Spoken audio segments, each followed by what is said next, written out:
জীবনে প্রথমবার যেখানে গেছি অ্যান্ড জীবনে প্রথম একটা বিজনেস দিয়েছি, সেই বিজনেসটাতেও লস খেয়েছি প্রথমবার। যেখানা থেকে বের হয়ে কিছুটা ডিপ্রেশনে ছিলেন। অনেক ডিপ্রেশনে ছিলাম আমার ফ্যামিলি নিয়ে। আমি সব কিছুই এক মাস তো আমি ছিলাম না। প্রিন্স কার সেলুন তো প্রিন্স মামুনের উপরেই সব কিছু ছিল। অ্যান্ড মাসুদ ভাইয়া যতটুকু চেষ্টা করেছে, না হলে তো এটা বন্ধ হয়ে যেত, একবারে খারাপ অবস্থা ছিল।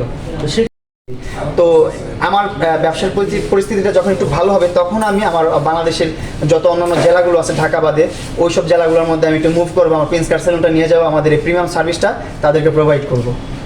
আচ্ছা মামুন ভাই, আপনি শুধু যে কথাটা বলতেছিলেন, মানে আপনি জেলখানা থেকে বের হয়ে কিছুটা ডিপ্রেশনে ছিলেন। অনেক ডিপ্রেশনে ছিলাম আমার ফ্যামিলি নিয়ে। আমি সব কিছুই জীবনে প্রথমবার যেখানে গেছি অ্যান্ড জীবনে প্রথম একটা বিজনেস দিয়েছি, সেই বিজনেসটাতেও লস খেয়েছি প্রথম মাস তো আমি ছিলাম না। প্রিন্স কার সেলুন তো প্রিন্স মামুনের উপরেই সব কিছু ছিল। অ্যান্ড মাসুদ ভাইয়া যতটুকু চেষ্টা করেছে, না হলে তো এটা বন্ধ হয়ে যেত, একবারে খারাপ অবস্থা ছিল।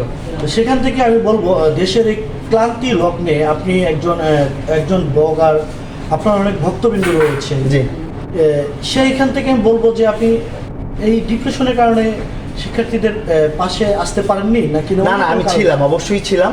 আমি সবার পাশেই ছিলাম। আমি ফিজিক্যালি নিজে থেকে সাপোর্ট করছি। জুস নিয়ে আসছি, শরবত নিজে বানিয়ে আনছি। তারপর আমাদের বাড়িয়ালি আপুয়া যে ভাবি যিনি আছে, উনিও বানিয়ে নিয়ে গেছে আমাকে। আমি সহ গেছি, ওনার সাথে কন্ট্রিবিউট করছি, একসাথে ছাত্রদের সাথে সার্ভিস দিয়েছি। আমি আপনাকে যদি একটু শর্ট করে একটু দেখাই, কে যেন একজন পোস্ট করছে আমার পাশ থেকে। এগুলো আমি কখনো পোস্ট করি না, এটা আমার চোখে ওই দিন পড়ছে।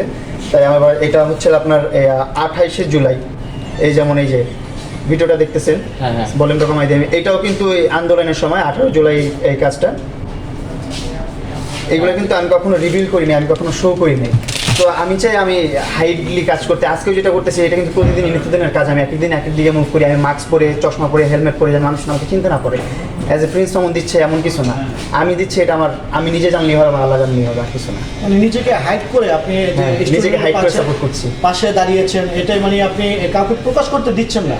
দিচ্ছি না, কাউকে প্রকাশ করতে দিচ্ছি না, প্লাস আমি নিজেও প্রকাশ করতেছি না। কারণ হচ্ছে এই জিনিসটা বললে মানুষ, স্টুডেন্টরা মনে করবে কি আমি সিম্পিতি নিতে গেছি, ফেমাস হতে গেছি। আরও ফেমাস হওয়ার কিছু নাই, বাংলাদেশে যতটুকু ফেমাস হওয়ার ছিল হয়ে গেছে অলরেডি, আলহামদুলিল্লাহ, আপনাদের দোয়ায়। ফেমাস হওয়ার কোনো ইচ্ছা নাই আমার। আমি চাই ভাইরা আমার এত কষ্ট করতেছে, তাদেরকে একটু সাপোর্ট করি, তাদের পাশে একটু দাঁড়াই, তাহলে নিজেকে আমি মানে শান্তির ঘুম দিতে পারবো। কারণ আমি অনেক ডিপ্রেশনে থাকি এখন, আপনারা জানেন যে কি একটা বাজে অবস্থা গেছে আমার উপর দিয়ে। আচ্ছা মামুন, আমি একটু বলবো, আপনার জীবনে অনেক ঝড় তুফান মানুষের জীবনে আসে। জি। সেখান থেকে ঝড় তুফান মানুষ অনেকভাবেই কাটিয়ে উঠতে পারে। তো আপনি আপনার জীবনে যে ঝড় তুফান এসেছে, সেখান থেকে আপনি কাটিয়ে উঠেছেন। জি। এখন দেশের ক্লান্তি লগ্নে আপনি সাধারণ শিক্ষার্থীদের পাশে আছেন কিনা? আছি, অবশ্যই আছি, অ্যান্ড আমি সারা জীবন থাকবো ইনশাল্লাহ। আর আমার এই প্রিন্স কার সেলুনে যত স্টুডেন্ট আসবে, তাদের কার্ড শো করলে আমরা পর্যাপ্ত পরিমাণে একটা ডিসকাউন্ট দিয়ে দিব, যেটা বিলিভ করার মতো না। অবশ্যই ভালো একটা সার্ভিস হবে। স্টুডেন্ট ভাইরা যারা এত পরিশ্রম করতেছেন, যাদের এত কষ্টের কারণে আমাদের এই আবার নতুন বাংলাদেশ, তারা আমার প্রিন্স কার সেলুনে আসলে বড় একটা ডিসকাউন্ট পাবেন ইনশাল্লাহ। আচ্ছা, কি ধরনের ডিসকাউন্ট দেবেন? মানে এই স্টুডেন্ট ভাইরা বা শিক্ষার্থীরা যদি শিক্ষার্থীরা যখন আসবে, তাদের যখন স্টুডেন্ট কার্ডটা শো করবে আমাদের এখানে, তারা যে কোনো সার্ভিস নেবে, আমাদের এখানে বুক আছে, যে বইয়ে তারা তাদের মন মতো সার্ভিসগুলো পেয়ে যাবে। যে সব ধরনের সার্ভিস আছে এখানে, সেই সার্ভিস